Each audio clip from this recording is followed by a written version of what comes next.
e muitas vezes as empresas não têm a visão também do crescimento com fluxo de caixa. Olha para faturamento, que é um ego, e não consegue olhar a última linha. Né? Então, até tendo lucro, a empresa quebra. Sim. E esse é um ponto, né? Crescer custa. Fiquei com isso na cabeça de... o conselho, ele tem que ser pro momento, né? Então, realmente, eu nunca tinha pensado nisso e realmente o conselho é para necessidade do momento. A cadeira de CEO se torna um momento muito isolado, né? Sim. Se torna, assim, realmente, a solidão é grande nesse ponto, que você precisa ter troca com alguém. Sim. Então, seja com outro CEO, seja com alguns grupos, a tecnologia por si só não vai resolver. Eu colocar essa tecnologia que for, ensinar a apertar o botão, talvez não, na maioria dos casos não transforma a empresa, porque você traz um processo ruim daqui para um processo ruim digital. Sim. Você continuou naquele fluxo, às vezes você fazer a mão, você está apertando o botão. Então, rever muito esses processos foi a parte da educação que a gente chama, assim, olha, a gente vai ter que sentar, vai ter que entender, ajudar no diagnóstico, ajudar numa implantação.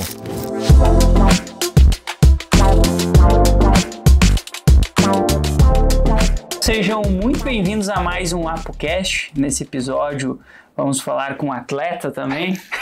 Não podia deixar sem essa. Matheus Fagundes, CEO da Audaces, presidente da SCMC. É um movimento de moda, né? Cultura, moda.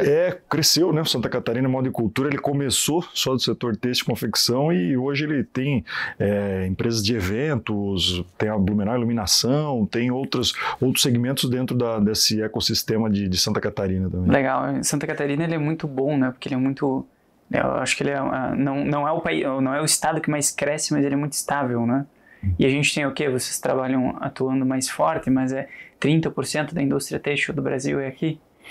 Mais ou menos. Em Santa Catarina tem um percentual parecido, não é tudo isso, ela se tornou a maior produtora de confecção do Brasil, ultrapassando São Paulo nos últimos 2 anos já. É um setor que realmente ganhou em estrutura, em governança, né, na cadeia toda. Né? Acho que o Brasil é o único país do Ocidente que tem todas as cadeias, todos os elos da cadeia, da fibra até o varejo, né? Então consegue trabalhar bem. Santa Catarina tem um diferencial, apesar de não ter o algodão como a fibra aqui, mas ela tem outras empresas até internacionais que estão aqui com a parte do elastano, entre outras, e consegue fazer muito a tecelagem, tem muita confecção, sejam por marcas próprias, grandes marcas até que fazem parte do SMC, como outras têm uma produção incrível atendendo grandes marcas e atendendo varejistas.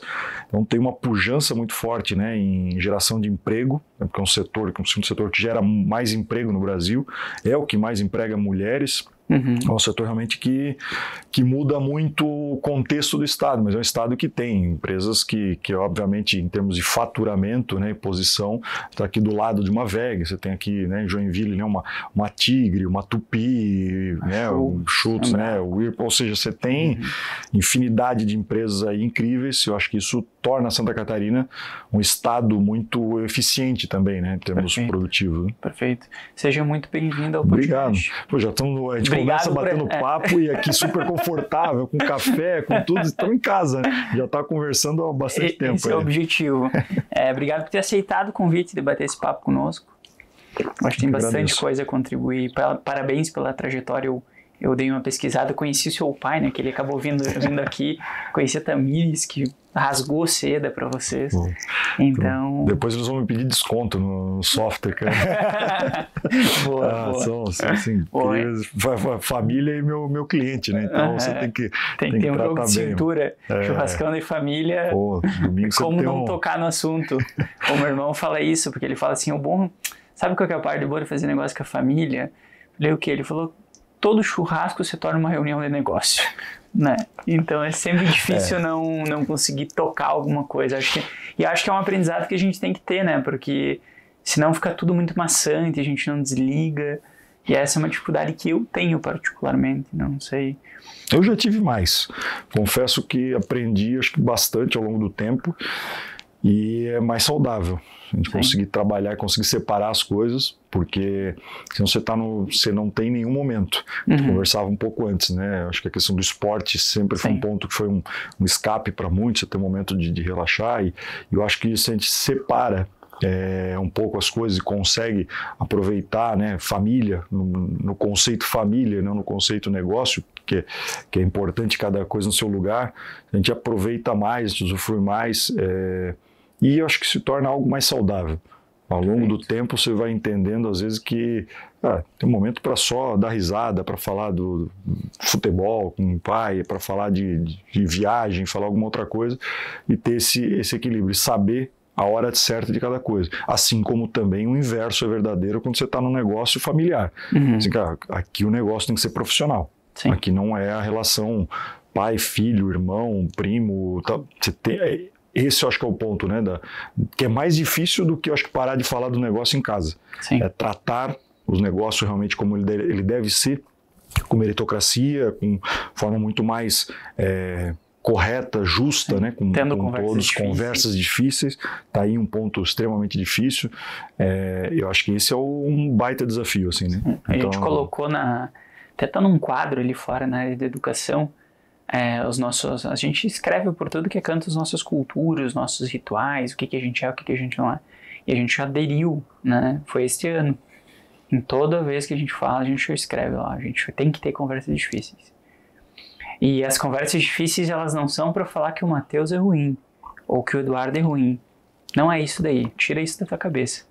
Mas vamos ter conversa dura. Sim. Entende? Acho que é um ponto de evolução para a empresa. Mas queria... Futebol, né, cara? Eu vou ter que puxar isso, porque eu sou uma pessoa que eu não entendo do futebol. Eu sempre caí, como falei, que eu estou numa posição gravando aqui para vocês não verem esse ladinho do meu rosto aqui, porque tá meio vermelho. Então eu sempre gostei muito do esporte. E até a pirâmide ali na frente, que foi uma pirâmide que a gente criou para mostrar como eu evoluí dentro do empreendedorismo. A qualidade de vida, eu sempre coloquei ela em tudo. Né? Eu acho que é um equilíbrio que a gente tem que ter com o esporte. E eu imagino que o esporte te trouxe muita disciplina, muita resiliência. Como que foi essa carreira que tu teve, que tu foi jogar fora, se eu não me engano? Foi jogar no Rio de Janeiro, em alguns lugares? Eu acho que o esporte, ele faz parte, né? Eu acho que teve uma relação... meu avô, meu pai, obviamente veio para mim também isso, e isso sempre foi um lazer e depois se torna uma questão de entender, né, que para evoluir um pouquinho, para jogar mais, para uma questão de disciplina necessária, que você tem que ter uma dedicação um pouco maior e principalmente que não tem tanto talento, mais ainda, né, e eu acho que esse era o meu caso, nunca fui longe de ser qualquer gênio, qualquer tão talentoso, mas eu acho que você tem que compensar em outras coisas, e você vai trazendo com o tempo a mesma coisa para o seu dia a dia. Você não vai ser o mais inteligente, o genial, mas você vai ter uma dedicação, você vai estudar mais, você vai buscar alguma outra forma de conseguir estar ali. Eu queria estar no meio, eu queria jogar, e quando você está no meio você quer ser titular, e assim ia. E para mim foi um pouco natural a questão da liderança também.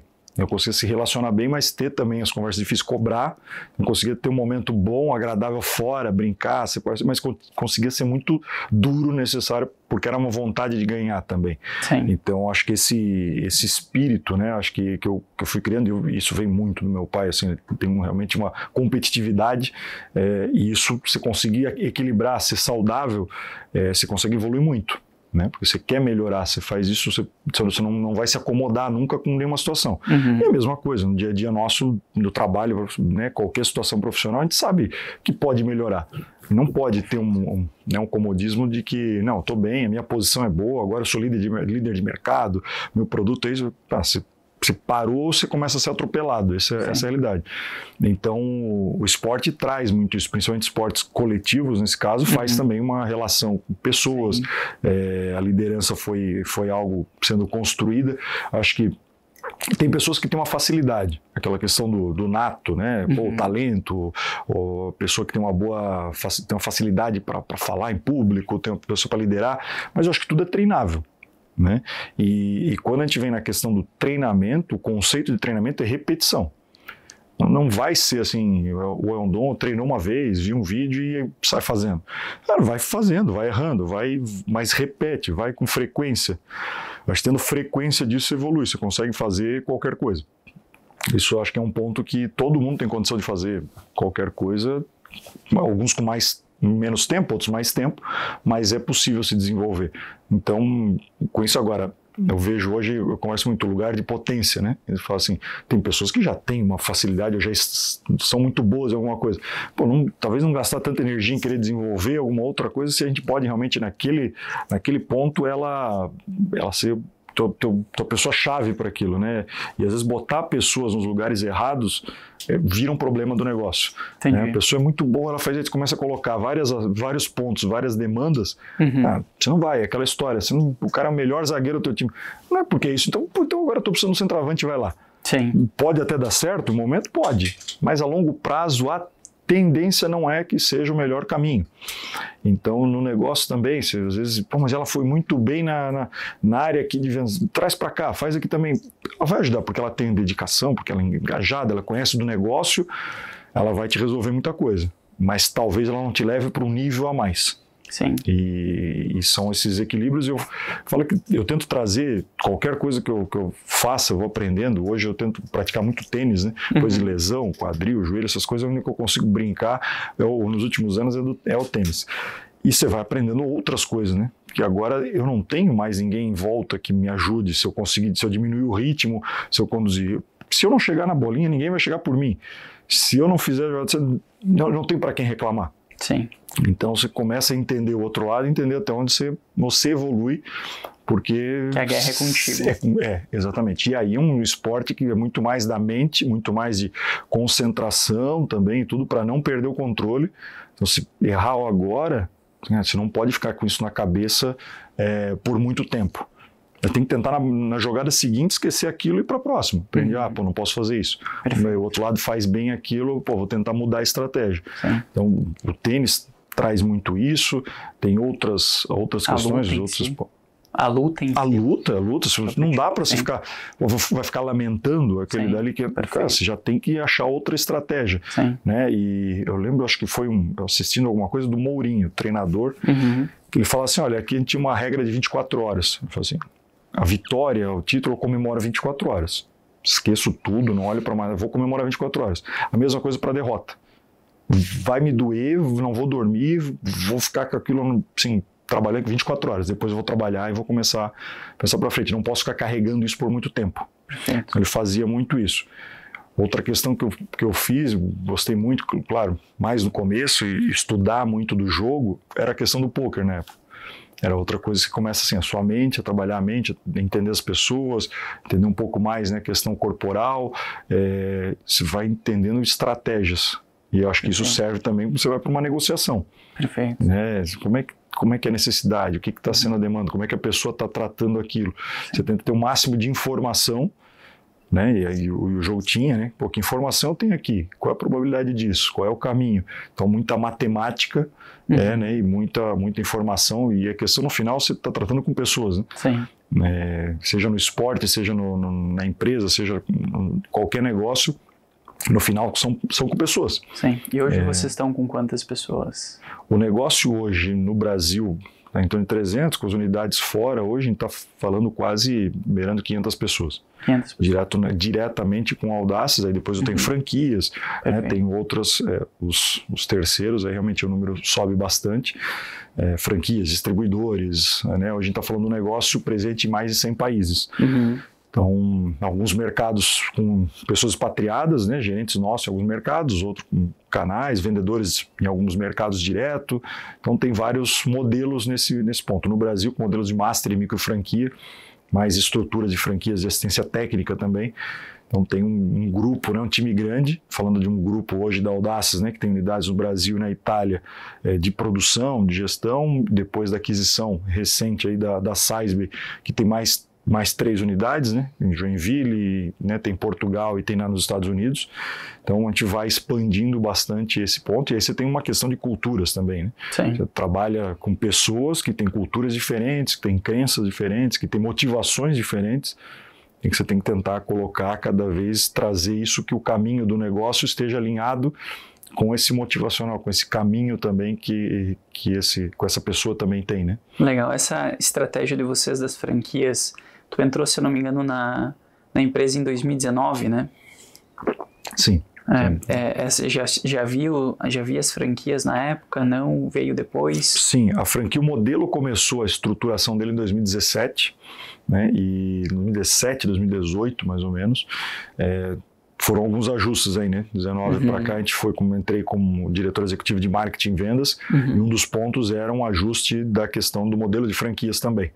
Então tinha muita validação naquele período, que é natural, e aí depois a gente começou ajustes e conseguiu acelerar bastante nesse nível, né? Hoje está falando no ano com mais de 30 franquias, a gente recebeu o selo da BF também, né, de franchising também, com selo de excelência, né? Perfeito. Então teve uma outra premiação também do nosso suporte dentro da Pequenas Empresas Grandes Negócios.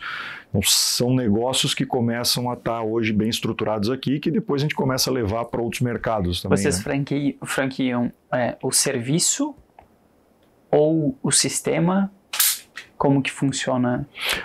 Porque tem unidades lá dentro, né, da empresa. Sim. Tem a parte de máquinas, hardware, software e agora a parte de serviços, né, que eu acho que foi uma das últimas que vocês montaram. A franquia é sobre a marca, sobre todo o guarda-chuva?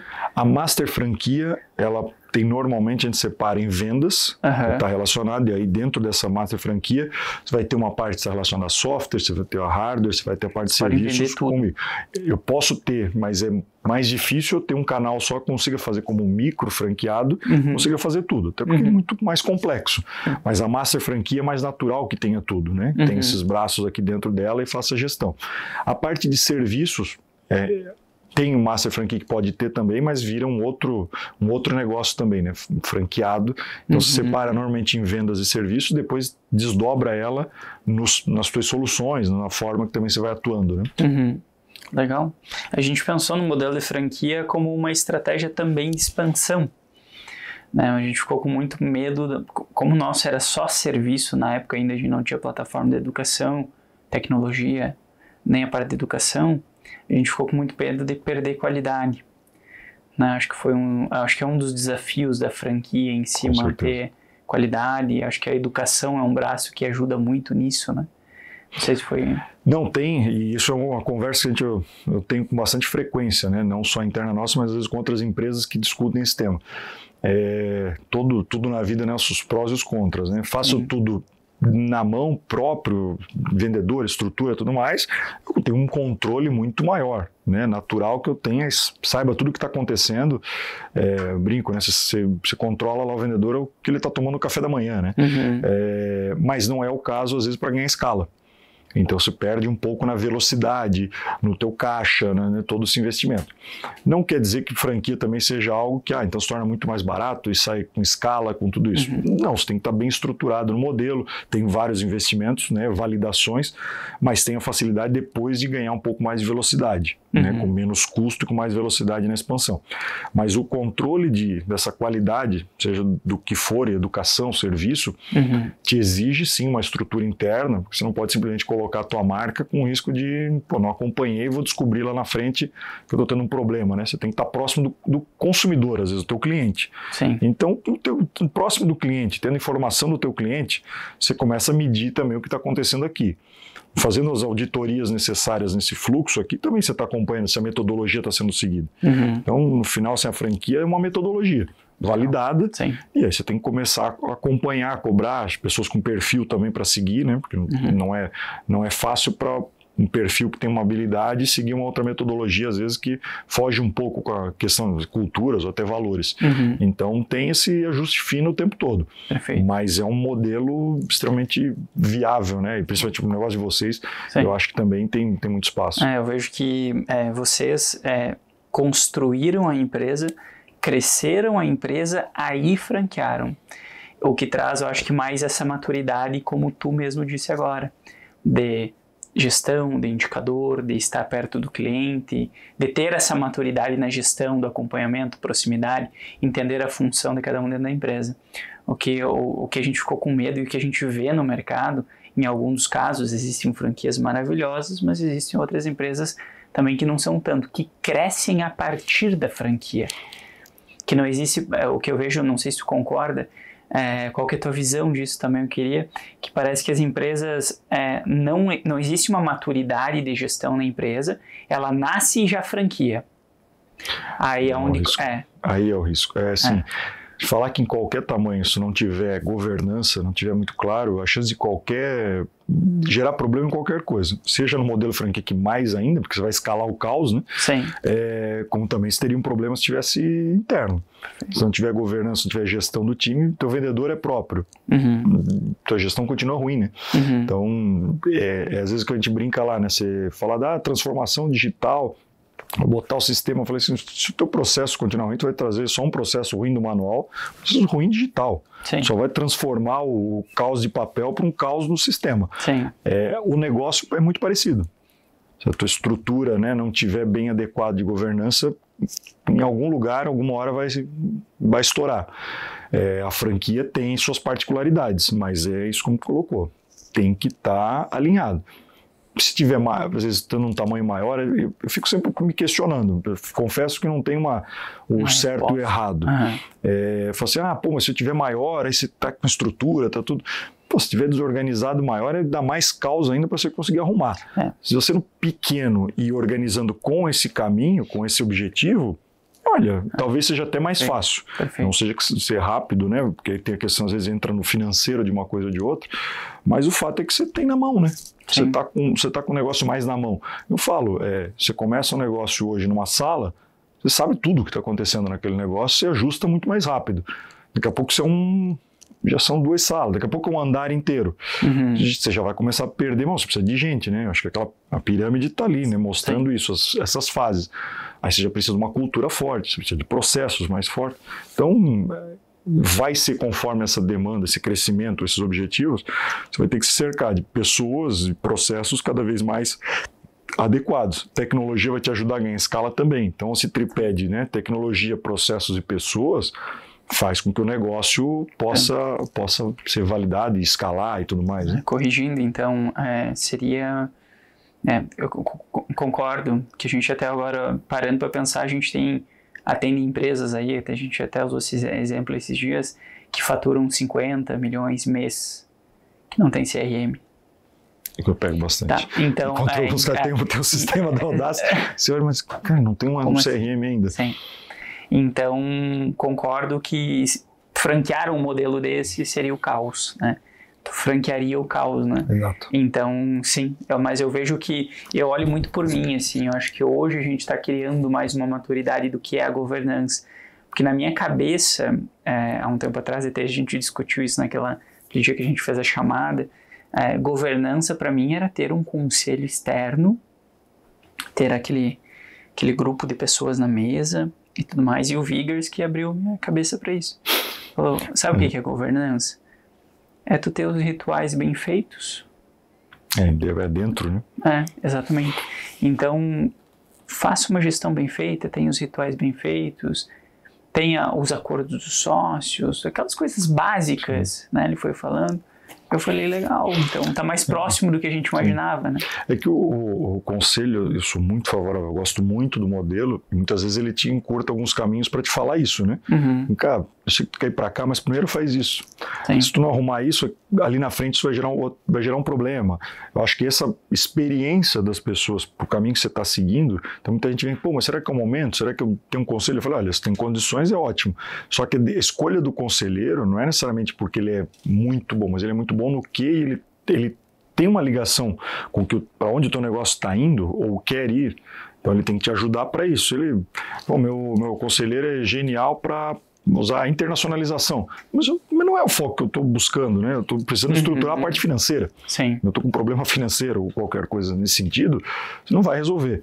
Então, e pode trocar, talvez até deva, né? Oxigenar também a questão de conselho, porque o momento da empresa muda muito. Sim. Então, a questão de governança da porta para dentro. O conselho, eu acho que está muito na questão de te ajudar a ajustar, ajuste fino para a direção, para dar cada vez mais norte, para encurtar alguns caminhos de erros. Agora, a gestão, ritual, né? Acho que isso é muito claro. Como é que é o ritual da equipe? Qual é o ritual one-on-one? Qual é o ritual de cada etapa? Isso bem construído, né? A metodologia clara, o processo depois para isso escalar, inclusive dentro de casa, você cria mais corpo, teu time tem que fazer aquilo, daqui a pouco você tem mais pessoas, isso tem que seguir aquela cultura para que o negócio não se perca, né? Então, eu acho que aí é o ponto de atenção, de virada dos negócios, e que, assim, infelizmente, a gente vê pouco.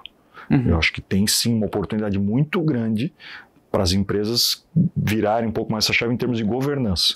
Acho que é um tema super sensível, importante no fluxo, porque se for pegar a maioria das empresas e falar assim, cara, consigo passar uma auditoria hoje e entender isso, você não consegue. Não vai estar adequado. Então, eu brinco assim, ó, eu não tenho planejamento de fazer um IPO, mas eu deveria estar pronto para. Aí eu sinto que minha governança, minha estrutura, meu compliance, está tudo redondo. É isso que é estar preparado para. E aí você vai ter essa facilidade. Eu vim do comércio exterior, né? Então meu início quase da carreira foi mais fora do Brasil do que dentro, e depois eu trazia isso para a mesa também. Eu falei assim, eu tô indo para fora, não é só para vender, é uma das coisas, só que vai ser uma via de mão dupla. Vai fazer um negócio evoluir aqui, porque se você não é competitivo lá fora, teu concorrente vai ser competitivo aqui. Então, estar preparado para o mercado internacional não é necessário que eu vou expandir, internacionalizar, abrir fábricas e tudo fora. Pode não ser o teu objetivo, mas com certeza a tua empresa está preparada para qualquer um que vier aqui também. Então, tem esse ponto de vou estar para esse caminho. Sim. Estar pronto, eu acho que é o principal ponto, né, para qualquer coisa. Né? Sim, perfeito. Aquele dia tu comentou também, fiquei com isso na cabeça de... o conselho, ele tem que ser pro momento, né? Então, realmente, eu nunca tinha pensado nisso, e realmente o conselho é para a necessidade do momento. E a gente buscava na época não agora, né? A gente está namorando essas ideias, e a gente buscava pessoas, enfim, não buscava a especificidade do que a gente precisava, a gente buscava alguém, entende? Então, agora a gente mudou um pouco o norte da busca. Às vezes pode ser até, assim, talvez não como conselho, mas como mentor. Então, assim, vou ter alguém, vou ter trocas com alguém, como gestor, porque a cadeira cada vez a gente vai subindo, né, em liderança e tudo mais, cadeira de CEO se torna um momento muito isolado, né? Sim. Se torna, assim, realmente, a solidão é grande nesse ponto, que você precisa ter troca com alguém. Sim. Então, seja com outros CEOs, seja com alguns grupos, eu acho que isso para o SM100, esses encontros com CEOs e outras frentes também, outras trilhas, te ajudam a entender o que está passando lá, encurtar às vezes alguns caminhos, né, o caminho das pedras de alguma coisa. Precisa, te ajuda até na questão mental, é muito boa, assim, você entender que outros também têm problemas, você conseguir desabafar algumas coisas. Sim. Então tem vários caminhos, e aí tem mentores, acho que eu tive, né, o prazer de ter um mentor e um amigo muito próximo, me ajudou muito nessas trocas, me continua ajudando, tem vários. Eu brinco que se o Bill Gates tem mentor, todo mundo deveria ter, né? Eu falo assim, pô, se um nível desse, ele também procura ajuda, ele também tem trocas com alguém, ninguém me convence que não precisa, ninguém me convence que é tão bom o suficiente de resolver, de estar sempre sozinho e tomar todas as decisões. Então você consegue. Agora, também para isso tem os momentos. Eu falo assim, olha, no momento que eu preciso estar trocando com alguém mais sobre esse tema aqui, alguém que já fez, alguém que passou por isso, essa está para minha posição. Às vezes é para o negócio como um todo, e ter uma troca com as outras lideranças também. Então, entender sempre esses momentos e como fazer, né? Tu falou de cultura ali, de crescimento, a empresa acaba crescendo rápido, que foi uma das nossas dificuldades, porque a gente cresceu muito rápido e a gente dobrou de tamanho a cada 6 meses durante um ano, e no final do primeiro ano a gente estava com mais de 50% das pessoas com menos de um ano de casa. E aí tem aquela curva dos links de comunicação dentro da empresa. E eu não sabia lidar com aquilo. Aí aconteceu o que ia acontecer, né? O que estava previsto acontecer. Turnover, conflitos, panelas e tudo mais que eu acho que a imaturidade na gestão te traz, né? Enfim, eu queria trazer um pouco tu deu uma pincelada antes ali sobre a questão da transformação digital. Acho que é um tema interessante. Para mim entender, vocês poderia dizer que faz uma transformação digital dentro da indústria? Sim. Sim, eu acho que tem várias transformações. Então, assim, às vezes a gente deixa mais claro, né? Eu tenho a Audaces atua numa mandala que passa na criação, desenvolvimento, produção e vendas. Algumas etapas, eu falo assim, na minha parte de vendas, a última, é um apoio no crescimento com o provador virtual, com redução de custo nesse fluxo, né? A Sizebee, que vem com essa tecnologia, faz com que uma líder global, inclusive, né?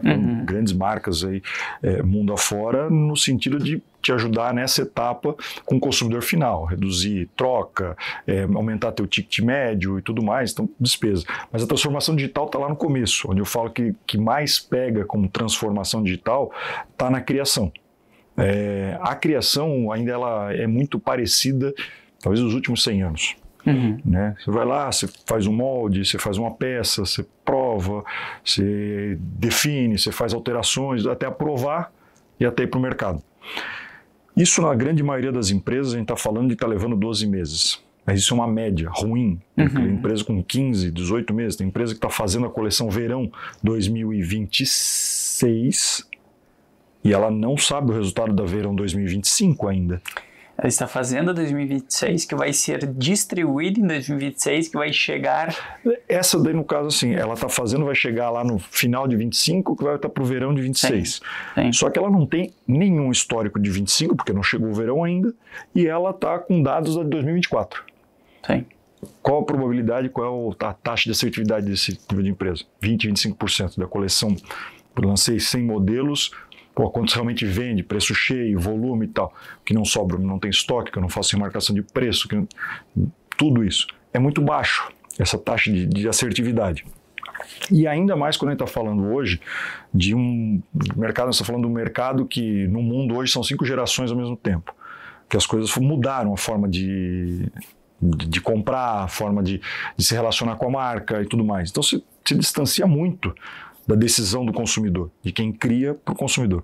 Então fazer essa aproximação passa por uma transformação digital, mas é uma transformação que passa também por uma transformação de processos. Né? Então se reduzir a amostra, você começa a criar de forma mais virtual e todo se torna até uma questão sustentável também, em termos financeiros e ambientais. Faz um MVP do produto sem ele existir, consegue lançar. Você vai reduzindo todo o processo, ou até mesmo empresas fazem 3, 5 amostras até aprovar, conseguir desenvolver isso e aprovar em uma amostra, porque você fez muito processo antes digital e conseguiu reduzir aquela tua amostra física. Isso é uma transformação digital também. Então tem várias etapas nisso, de uma forma, foi construído, né, com a Audaces 360, uma ideia de ser uma plataforma tecnológica integrada. Então nesse conceito, vou te entregar para ajudar, para ter todas essas integrações, para ter um ciclo de vida do produto, tudo mais, ter informações, dados, para que a tua próxima coleção se torne cada vez mais assertiva. Cases reais disso. Cortamos de 12 meses de uma coleção na Morena Rosa, uma das marcas do grupo, né, da Odyssey, para 63 dias. Uau. Então você faz uma mudança total, o resultado começou recorde de vendas. Não mudou a equipe no sentido de criar, só que te deu muito mais tempo para criar, para desenvolver, mais tempo para conseguir com fornecedores mais próximos das datas necessárias, também materiais diferentes da concorrência e assim por diante. Se transformou toda aquela estrutura para um outro modelo de negócio. Então você vai mudando muito nesse fluxo, que isso transforma, obviamente, uma empresa assim, drasticamente, no bom sentido.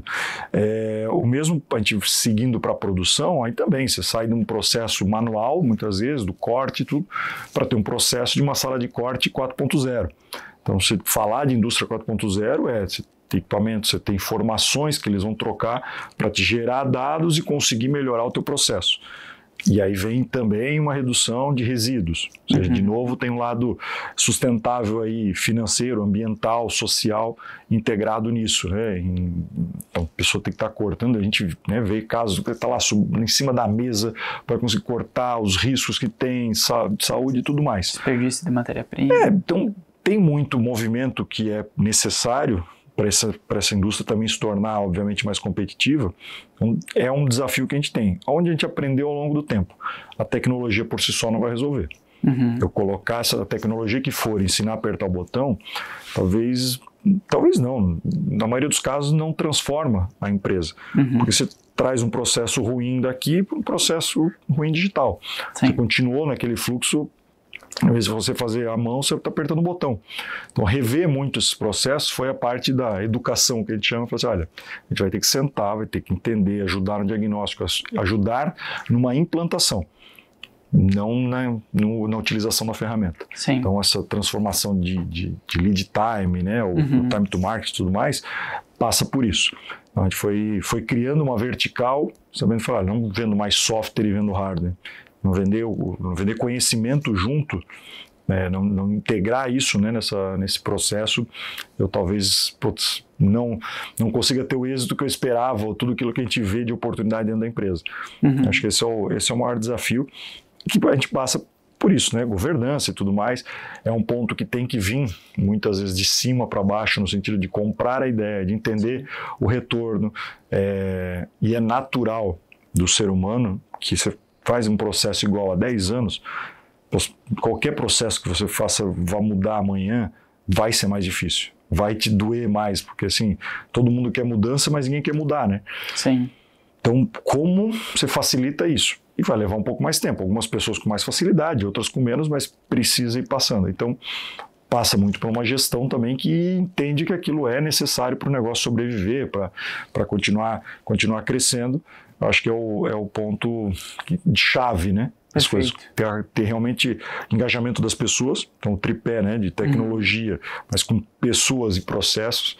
As pessoas vão precisar estar engajadas, mas muitas vezes passa muito pelos gestores, que tem que entender que aquele projeto pode doer, mas ele tem que avançar, né? A gente entra nas indústrias em si, e a gente tem a parte de tecnologia da empresa também, que é um software de gestão de processos no-code, para criar fluxos de trabalho, né?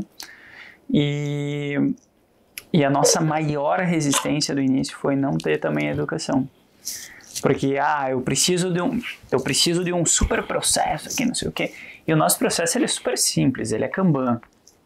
Meu Deus, é pegar o card daqui e passar para cá. Pegar daqui e passar para cá. Mais simples que isso a gente não sabe como fazer. E logo, óbvio, tem as automações no meio para interligar setores e tal. E a gente teve uma resistência muito grande quando a gente lançou o MVP do produto. Porque a gente não via isso, a gente batia, dava murro em ponta de faca, colocava a plataforma lá dentro e ninguém usava, e uma resistência gigante porque a planilha é melhor, porque...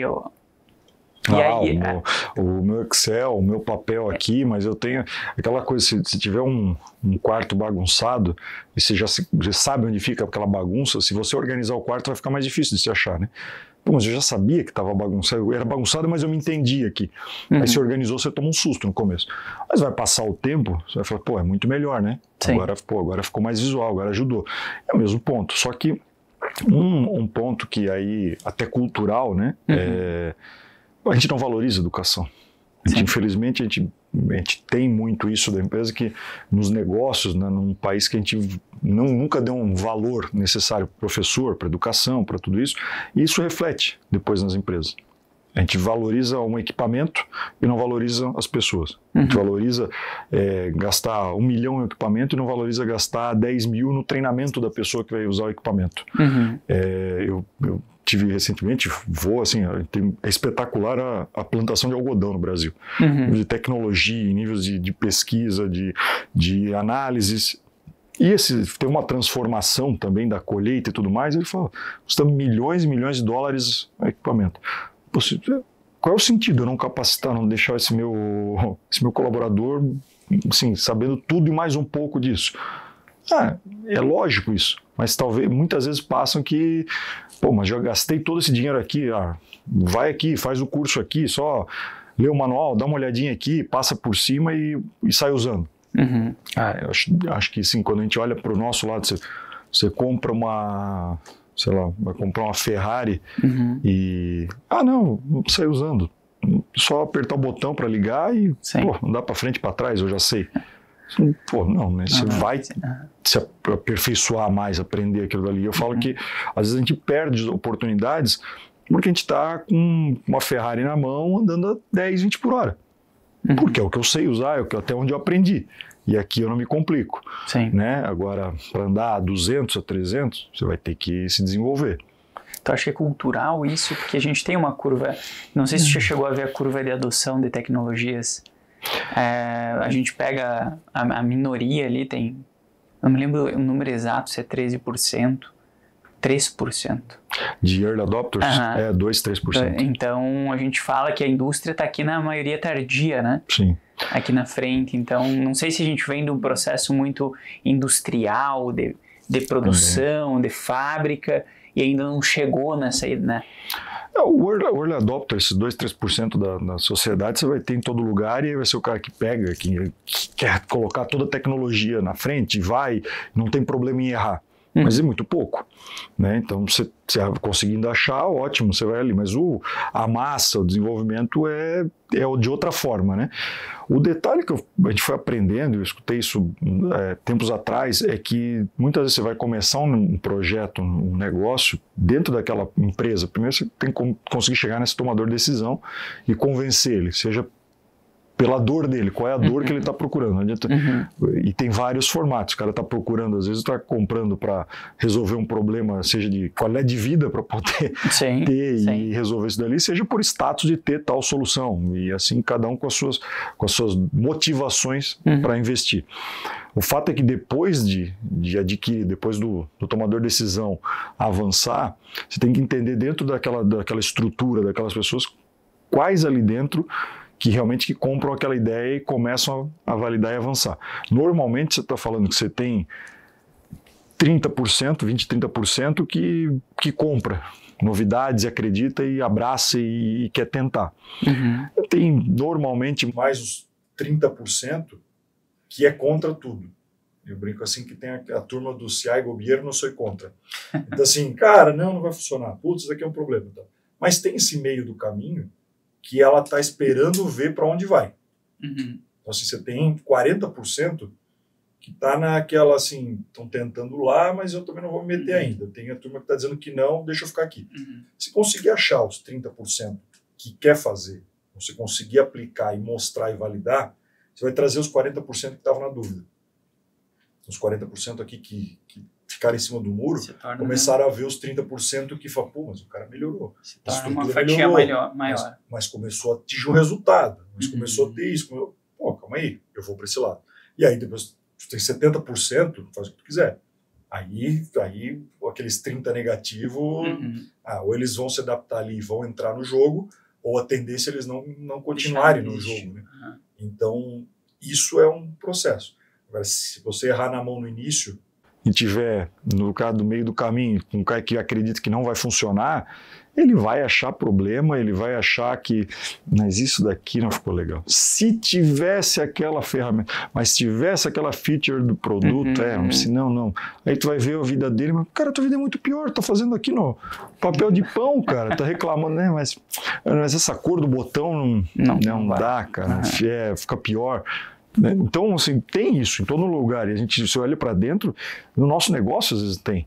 Né? Você vai, tem a ideia aqui de mas isso daí mas está pronto, mas será que está? Então, faz parte dentro de casa, muitas vezes, a gente entendendo. Eu brinco assim que isso veio eu já falava muito sobre isso, depois eu ouvi do Carlos Cupira, cara, normalmente você tem uns 30% do time que é imprescindível, mas você tem que olhar lá embaixo, eu falo tabela do Brasileirão, né? Cara, teu Z4 ali, que se não tiver evoluindo, performando, seja dentro, seja fora, né, equipe de vendas que for, quer dizer, você tem que dar uma reformulada, né? Você vai ter que oxigenar teu time e, obviamente, os que estão aqui já na veia vem gente nova, ele começa de novo a dar mais uma acelerada. Então, é natural que tenha. Então, quando a pessoa vem e fala assim, eu tive com um cliente, eu falo, não, porque o nosso turnover aqui é quase zero, cara. O turnover é baixíssimo, não tem... Eu falei, isso não me diz muita coisa, se isso é bom ou se é ruim. Se eu tiver um time ótimo, cara, parabéns, maravilha. Mas se o time for ruim, se o cara não estiver aqui disponível na mudança, nessa tua área que tu quer mudar, e é um time que é engessado nisso, turnover baixo aí vai te matar. Porque não vai conseguir aplicar nada e introduzir, implantar nenhuma tecnologia que tu está imaginando. E o cara deu uma refletida nisso, falou assim, cuidado, tem indicadores que, dependendo do que tu tá olhando, não vai te dizer nada. E aí eu acho que esses movimentos naturais de evoluir, de performance, né? Assim, como vocês chegam como vocês definem essa questão da estratégia em si, de entender que esta é uma empresa certa, esta não é uma empresa certa? Imagino que vocês trabalhem com contas-chaves, key accounts, então imagino que a busca por essas contas-chaves deve ser um processo um pouco mais gourmetizado, ou não. Não sei se tu entendeu a minha pergunta, mas como chegar nessas empresas? Como vocês fazem isso ainda não?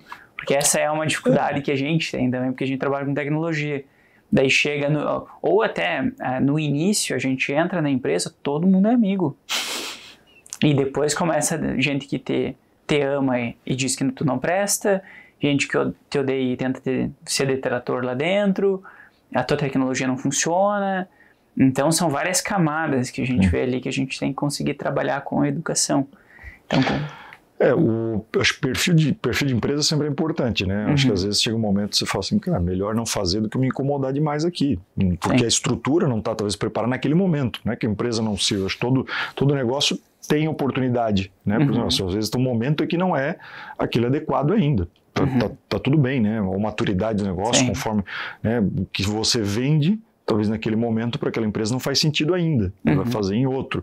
Bom, se faz sentido para aquela empresa, se você entende que entrega valor para aquela empresa, começa assim, quem vai ser a estrutura lá dentro que eu preciso tratar, para não entrar também pela porta errada, e aí você não vai ter muito sucesso ali, porque você não vai conseguir mostrar esse valor para aquela pessoa, né? Não vai ter a mesma visão. Então, esse tipo de negócio, esse tipo de solução eu tenho que tratar com o dono, com o gerente, é o cara da produção, o cara da criação, o cara de que área? Do marketing ou de vendas? Não, isso aqui, se eu não falar direto com o dono, não avança. É mais difícil, obviamente, né? Mas você vai aí criando estratégias, comunicação, para chegar nesse ponto. Aí alguém falava que, mas eu preciso, o meu negócio, eu tenho que falar com o presidente de uma multinacional, esse cara não está no Instagram, não está no Facebook, eu não vou conseguir com link patrocinado. Por exemplo, o que esse cara faz da vida? O que ele gosta? Qual é o tipo de... Falando se é um nicho muito direto, cara, esse cara... ele gosta de alguma coisa, de esporte, ele tem filho, ele não tem, por onde ele vai passar? Aí vira uma coisa que talvez até o outdoor na porta da casa do cara resolve. Assim, é o mais quanto fora do... disposto a pagar, né, o teu custo de aquisição. Para isso daqui, mas é um custo de aquisição que me vale. Se eu chegar no presidente eu falava da Petrobras, da Vale, para aquilo dali, faz todo sentido, acha alternativa. Por isso que não dá para dizer assim, não, e construa, né, invista no Ads e faça assim, e a campanha... Para esse público não vai estar lá. E esse público depende do que trabalha. Não, entendi, é esse perfil. Ele não está no Instagram, mas ele está no LinkedIn. Então tá bom, então eu vou começar, eu tenho que ter uma comunicação para esse perfil. O problema da maioria dos negócios é assim, você querer abraçar todo mundo, todas as empresas e todos os perfis.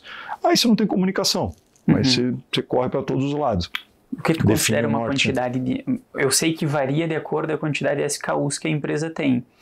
Mas o que seria uma quantidade de CP ideal, assim, uma quantidade de público-alvo? Acho que não tem um... Eu não vejo ter assim um número, até porque depende muito da tua estrutura. Se dividir, eu tenho time Hunter e time Farmer, eu tenho Key Account, eu tenho Inside Sales, eu tenho Field Sales, ou seja, você vai... Se o teu leque é grande para atender, tu pode ampliar um pouco mais isso. Mas diz mais sobre o teu produto, né, para aquele público e tua estrutura para atender bem do que necessariamente o perfil. Comento que às vezes tem 3 pontos-chave, né? Tu fala assim, cara, quem é o perfil de cliente que eu atendo? Tá, para esse perfil de cliente que eu quero atender, quero trabalhar, meu produto está adequado, minha proposta de valor, tá ok? Que valor ele paga? Se essas 3 perguntas estão bem estruturadas, está muito claro o cliente, o produto tem ROI, tem retorno para esse cara, tem fit com o que ele faz, mas ele quer pagar 100, eu quero vender por 1.000. Pronto, eu já tenho um problema sério, ele não vê valor. Então como é que eu entrego? A minha proposta de valor está clara, está adequada ao mercado, o cliente, que se isso daqui você já começa a direcionar melhor. E assim, ok, então se eu tenho já esse ponto estrutural, qual é o tamanho desse mercado? aquela história do TAM, né? O SAM, o tamanho do mercado é esse, para esse produto, para isso que está adequado é esse, e que eu consigo aqui em curto prazo, no meu raio aqui, eu consigo esse público aqui. Então, vou atacar. Né? E aí você vai validando, às vezes, essa proposta, o modelo, e aí acelerando, né? Sim. Acertei o modelo, acelera. E vai testando, né? Sempre testa, fiz por esse modelo, funcionou, deixa eu testar outro, funciona também. E assim você consegue ter uma frequência, né? Sim. A gente trabalha como vocês, com indústria, e o nosso principal foco aqui é têxtil, metal mecânica e plásticos, né? Que é o que a gente tem mais na região aqui também. Aí... Santa Catarina tem uma vida para trabalhar aqui. Exatamente. Empresa para esse meio. E teve um pessoal que chegou até nós aqui por meio da educação, porque a nossa educação foca nisso, nesse público em específico, e eles queriam patrocinar a gente, para estar perto, porque se tornou um canal de venda e tudo mais. E eles, não, porque a gente investe e tal em link patrocinado, em tráfego pago. Eu falei, legal, como que vocês investem? A gente coloca lá tantos mil reais por mês. Como? Porque a gente coloca, manda para uma LP, e da LP tem que cair aqui no meu setor da SDR, e o setor da SDR aqui, eu tenho que converter. Eu falei, qual o ticket do teu produto, do teu trabalho, do teu serviço? Ele falou, geralmente gira em torno de 120, 150k. Eu falei, tu quer que caia no teu processo de venda e venda? Daí ele falou, essa é a ideia. Eu falei, me passa, por favor, porque eu quero isso também, né? Daí a gente começou a trabalhar com eles, e a gente falou, pega esse investimento de mídia e bota ele ao longo de todo o teu guarda-chuva da jornada, e torna a mídia paga alguma coisa que posicione a tua marca. Né? Torna alguma coisa que posiciona a tua marca, vai mandar um curso para alguns tomadores de decisão da empresa, manda o curso, link rastreado, começa a pegar remarketing ali nele. Enquanto isso, qual vai ser o teu principal canal de venda? É Field Sales. Então, beleza. Então, é um canal apoiando o outro. Cada vez, assim, tem mais dados, mas pensar... Assim, menos na quantidade, mais na qualidade. Perfeito. Assim, a gente criou isso que, se eu invisto 10 e vendo 20, se eu botar 20 eu vou vender 40, não necessariamente. Né? Não é linear isso. Então, entendendo quais são esses caminhos, como é que eu consigo ganhar mais tração, em alguns até funciona. Eu falo, né, dizer não para projeto ruim é fácil, difícil é dizer não para projeto bom, né, para focar nos excelentes. E aí você tem que entender onde tem a conversão nisso, o ticket, né, CAC, LTV e tudo mais, até porque às vezes se você olhar só na camada de aquisição, não necessariamente é a questão que tenha mais tempo de vida, seja um promotor, né, você tem um funil, né, mas o ponto é como é que vira ampulheta. Sim. Como é que você continua essa trajetória dele, né, depois da compra, para que ele te promova outras vendas, seja para outras empresas ou seja para venda nele mesmo, né, para continuar lá, porque aí o teu custo de aquisição de cliente começa a cair consideravelmente. Eu falo, o problema não é ser caro para trazer ele aqui nesse momento, o problema é o quanto ele vai trazer ao longo do tempo, que esse delta de CAC LTV começa a ficar cada vez maior, né? Esse é o ponto. Porque baratinho trazer esse cliente, mas ele sai amanhã, talvez na tua conta ele está gerando até prejuízo, está só atrapalhando o teu fluxo de caixa. Então, cuidado com esses indicadores, às vezes essa visão que o pessoal olha do mercado, coisas da internet que eu falo, tem muita coisa boa, mas você se depara com outro segmento que funciona aquela metodologia, você quer aplicar em um que você tem que às vezes fazer algum ajuste fino. Né? Eu sempre gostei muito de trocar e aprendi, tenho grandes amigos em setores totalmente diferentes, o farmacêutico, o metalúrgico e tudo mais, e como é que você está atuando em várias frentes? Depois tentar trazer para a minha realidade e ver o que fazia sentido e como adaptava. Não copia, não faz um Ctrl-C, Ctrl-V, alguma coisa que isso dali pode gerar um problemaço. Né? A gente tem o setor de vendas e existia uma briga muito grande. Porque existia um projeto, por exemplo, a gente fez foi esse mês que teve a feira, né, do pessoal lá. A gente fez a feira, não, o evento online, né, o dia D. A gente fez o evento com eles dia D. Tu conhece eles lá, o Jean, tu esteve lá com eles. Gente finíssima, um abraço, empresa bonita. Fantástica, né? Aquilo lá é uma máquina de vendas. Eu fico impressionado com o que eles construíram lá em qualidade de processos de vendas. Tu não vê isso na indústria, né, geralmente. E a gente fez esse evento com eles, junto com eles, vários braços de apoio e tudo mais, e a gente chegou à marca de 40 milhões em 6 horas de live. Não, maravilhoso, né? Maravilhoso. E aí o pessoal, dentre esses outros exemplos, que daí o pessoal pega e fala assim, ó, temos que botar nos nossos.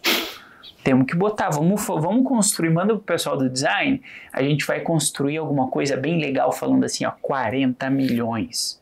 E embaixo assim, não sei o que, com essa estratégia e esse método e não sei o que. E eu sempre fui muito contra isso. Porque eu falei, e entra bem nesse ponto que tu falou. Falei, como que vocês vão vender isso pro pessoal? A gente tá falando de uma empresa que tem lá 60, 70 SDRs. Eles deram condição pra gente ajudar eles. Eles têm maturidade, têm estrutura, tem tudo mais. É um baita, cara, pra puxar a energia do time pra cima. Então eu falei, isso é feio. Eu falei bem assim, isso é feio. Você não vai conseguir replicar, você passa por uma coisa que... E as pessoas se iludem nisso, né? Que você fez com A, vai fazer comigo aqui também. Só que é uma trajetória, é uma estrutura por trás, é toda uma preparação, não vai fazer simples. Só que é muito mais comum, aquilo que a gente fala, às vezes, cultural, que a gente tem do imediatismo. A gente tem uma ansiedade grande hoje, que as pessoas olham aquilo na internet, se fez, eu quero fazer amanhã. E não vão olhar o tempo que a pessoa levou para construir aquilo, seja como empresa, seja como posicionamento de marca, seja como produto, seja como atendimento, né, como confiabilidade, né, a confiança do cliente para aquilo dali. Então, se fizer uma ação, o cara confia naquele produto. Ele vai ali atrás. Então, eu falo assim, não, eu só quero pegar aquilo que ele fez dessa estratégia e vou só replicar aqui. Sim. E é o imediatismo, porque a gente vê aquela história para tudo nosso, né? A gente quer assim, quer emagrecer rápido, quer tudo rápido, tudo assim, quer mais rápido. E isso, infelizmente, nos negócios, você pode até conseguir uma coisa ou outra, mas normalmente não é sustentável. Sim. Normalmente, ali na frente, você vende também. Fala assim, fiz aqui, estoura de vender. Aí vai começar a dar problema e tal, e começa a ter outras coisas. Mas comigo não funcionou, o que está acontecendo? Aí o time, não, o marketing, mas não sei o quê, mas a empresa, mas o terceiro. Daí todo mundo tenta achar culpado. Que então, mais fácil. A gente a gente iniciou muito nisso, né? Porque a gente iniciou bem no perfil ainda digital e tal. Durou, acho que 1 ano nesse modelo. E era tráfego, e alto valor, alta quantidade de cliente entrando, o onboarding sempre entalada só que ali eu digo assim, ó, foi a nossa época mais caótica, mas foi onde eu mais aprendi. Então isso que tu fala é verdade, a gente cresceu muito rápido, então foram 3 anos de crescimento acelerado, mas agora os outros 1 ano e meio, 2 anos só tentando estabilizar tudo isso daí. Então hoje eu vejo com mais maturidade isso, né? Mas obviamente na época estava atendendo cliente de ônibus, a coisa precisava acontecer, né? Então hoje a gente tem um olhar um pouco diferente e a gente está com o dobro, mais do que o dobro menos de clientes, estamos faturando mais do que na época. A qualidade, inclusive isso, né? A qualidade do cliente que está aqui, a rentabilidade que traz para o negócio, precisa enxergar isso. Perfeito. A gente fala assim, só no acelerar e fala, se não está enxergando, você está com uma neblina na frente, você pode estar acelerando para o muro e não está vendo. Sim. Então, assim, cuidado com acelerar. Fala, estou crescendo, está crescendo para onde? Como é que isso se sustenta? E muitas vezes as empresas não têm a visão também do crescimento com fluxo de caixa. Olha para faturamento, que é um ego, e não consegue olhar a última linha. Né? Então, até tendo lucro, a empresa quebra. Sim. E esse é um ponto, né? Crescer custa. Crescer realmente demanda investimento. E às vezes você não está preparado para isso, daqui a pouco você está no desespero. O negócio está crescendo, você está buscando recurso num país que o juro é caríssimo, né? Você vai ter dificuldade de captar recurso de juros, ou você vai desmembrando, obviamente, a empresa e começa a buscar fundos, isso, tudo aquilo, e daqui a pouco você está perdido, crescendo e não controla mais. Da empresa. Exato. Tem. Então, são aprendizados importantes para ter, né? Acho que faz parte do jogo, né? Para a gente encaminhar para o final, a tua visão, dá para ver que tu tem uma visão muito estratégica de marketing, de vendas, e a gente não... eu lido com algumas pessoas e tu não vê essa característica tanto em alguns diretores de empresas, CEOs, ou tu vê um perfil muito mais financeiro e tudo mais. Tu acha que isso te ajuda na tomada de decisão estratégica para onde a empresa vai, em ter mais facilidade de ver novas oportunidades ou não? Olha, eu acho que tem um ponto, ajuda em algumas frentes. Obviamente que o que eu mais acredito é que se eu tenho uma qualidade, eu tenho que buscar pessoas que tenham outras que me ajudem nesse fluxo. Então, normalmente eu tenho isso. A questão do financeiro foi um maior aprendizado ao longo dos anos, porque eu também tinha essa dificuldade. Então, eu estava com alguém do lado ou ia me desenvolvendo. Então, eu prefiro, se eu consigo ter essa visão por onde eu comecei, né, marketing, vendas, conseguir criar essa estratégia junto com times, eu também vou me cercando de outros pontos, industrial, financeiro, que eles consigam. Agora, a ideia é essa. Cara, vamos botar no papel, vamos tangibilizar isso. Então, faz parte. A mesma coisa, não tem um certo e errado. Você pode ter o CEO financeiro, mas ele tem que estar ouvindo o comercial, ele tem que estar ouvindo também o outro lado. Sim. Então, no fim, você tem que estar com uma visão de negócio do cliente. Uma visão assim, né, nesse foco do cliente, se ele está indo para cá, se tem espaço, tem crescimento, como é que eu estou preparado para isso? Então, independente do perfil que está ali no cargo dessa decisão, eu acho que o principal é ter uma humildade de estar ouvindo outras pessoas para essas decisões, mais embasado possível, né, de dados, porque no final das contas, no final do dia, é ele que tem que tomar essa decisão, mas eu acho que tem um pouquinho, né, de instinto de alguns que a gente vê que realmente conseguiram construir grandes empresas, tiveram em alguns momentos alguns instintos, mas normalmente tiveram pessoas em volta que ajudaram onde eles tinham mais deficiências. Isso é natural já, então eu vejo hoje que para mim, tem que estar sempre bem cercado de time. É mais sobre a equipe. É mais sobre a equipe. Sim. Eu acho que sobre isso. E no final, você realmente está tentando tomar a decisão com o máximo de informação possível, ouvindo todos os lados, né? Esse é o ponto. A gente teve um desafio muito grande aqui em formar a questão tática. E era uma coisa que eu não olhava. Eu não olhava tanto essa parte tática da empresa, gestores, porque eu achei que não, diretoria é o que mais importa e tal, não sei o quê, e outro tiro no pé, né, porque quem garante que a coisa seja executada né? É a parte tática, e não sei, hoje vocês têm quantos gestores lá, mais ou menos? Divide o time hoje, né, de diretoria, aí depois se divide, gestão vai crescendo em termos de gerentes e tudo mais. A diretoria acaba sendo até bem enxuta, né, tá falando hoje de 6, praticamente aí separando, juntando, né, as unidades até com Brasil e Itália, e das 2 gestores diretos, o Magner fica na Itália, aí mais um, falando de... A gente faz uma reunião com 7 pessoas. Então, isso tem diretoria. Claro, depois vai descendo e vai tendo isso. Em alguns momentos traz algumas pessoas também no cargo de gerência para realmente a coisa seguir, né? Então, cascateando as questões estratégicas. Mas é um desafio, né? Você ter times que, ao mesmo tempo, numa gestão enxuta, você está construindo a estratégia, mas você desce e bota outro chapéu para o operacional. Daqui a pouco tem o tático aqui e vai tentando mesclar tudo, né? Então tem que cuidar muito para a gente não cair no operacional o tempo todo. Porque é o que mais fácil, é o que mais demanda. Então é natural isso, a gente tem que estar se policiando bastante para... Ainda mais com um perfil mais dominante, né? Errou 2 vezes, né? Daqui que eu faço. Aí você tem um problema... Você tem que pegar na mão, até pode fazer, mas assim, a próxima ela vai ter que voltar a fazer. Se aquilo continuar contigo, aí você tem um problema na estrutura, aí vem para a parte de governança. Né? Então você tem que saber formar time. Né?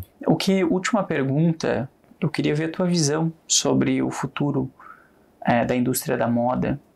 O que tu vê nos próximos anos? A gente vê a China inundando o mercado aí, né? Veio outra gigante agora, acho que é Temu, né? Temu. Então... Sim, é um setor que continua, né? Eu te falo assim, é um setor que tem futuro, obviamente, mas ele passa por transformações. Não é novidade a questão da Ásia, ia para lá no começo dos anos 2000, o que ela estava crescendo e que na época já começava a se tornar meio caro China para começar a fazer em outros países. E que a gente tem hoje a experiência de ter clientes aí que atendem grandes varejistas e tudo mais, que são só produção, por exemplo, Bangladesh, Vietnã, Indonésia, Índia. Então, assim, eles têm um volume muito grande, mas eles procuram o tempo todo evolução, ganho de produtividade o tempo todo, é o principal. Dá para concorrer? Talvez estruturar muito para a questão de ganhar em custo, não, por causa que a gente tem uma estrutura de Brasil que não permite em alguns pontos, mas por outros tem um desenvolvimento de marca, tem um desenvolvimento de atendimento, tem uma questão que você consegue ganhar muito regionalmente também. E dá para ter exportação, dá para ter em outros mercados a proposta de valor mais clara. Então é um setor que vai passar por transformações cada vez mais fortes, né? E eu acho que esse é o detalhe para se posicionar. Tendo como alguns casos de fusões, aquisições, natural que aconteça, né, um pouco desse movimento também, mas é um setor que tem uma relação, tem uma oportunidade muito grande. Sim. Eu acho que esse é um movimento que o momento da indústria da moda, de forma geral, ela no mundo tem muita oportunidade de transformar. Não só pelo fato do volume, mas essa questão de tempo. O nearshoring, né, principalmente o México, que tive lá recentemente, tem negócios, fica muito próximo dos Estados Unidos e mudou o conceito. Então a questão de produção global vem se movimentando. Uhum. Aquilo que a gente discute hoje, o Brasil tem mais uma oportunidade, novamente, se ele conseguir fazer o movimento que ele precisa, ele conseguir de novo ter oportunidades em outros mercados próximos. Então, passa muito por estratégia, passa muito por competitividade, e no final do dia não vai acontecer de cima, não vai acontecer de Brasília para dentro, vai ter que ser da nossa porta para dentro, né? Uhum. Então tem muita oportunidade, a gente vê realmente ainda mato alto para ser cortado assim na indústria, porque vem surgindo coisas novas. Agora, por outro lado, passa também por uma vontade, eu vou dizer assim, talvez vontade não é a palavra, que tu não tem a vontade, falta às vezes o tempo e a prioridade. Acho que ser prioridade em algumas coisas, porque a gente corre para venda e aí não olha para dentro. Uhum. Quando acontece a tragédia como o Covid, você começa a ter que olhar para dentro de outra forma. Quando acontece outros problemas, você começa a olhar para dentro para reduzir e melhorar seu processo. Então é estar mais atento o tempo todo ao processo, porque tecnologias já existiam, né? Videoconferência e tudo mais existia antes da pandemia. Só que a gente teve que ter uma situação horrível para poder usar. E eu acho que esse é o movimento de falar assim, o que existe hoje?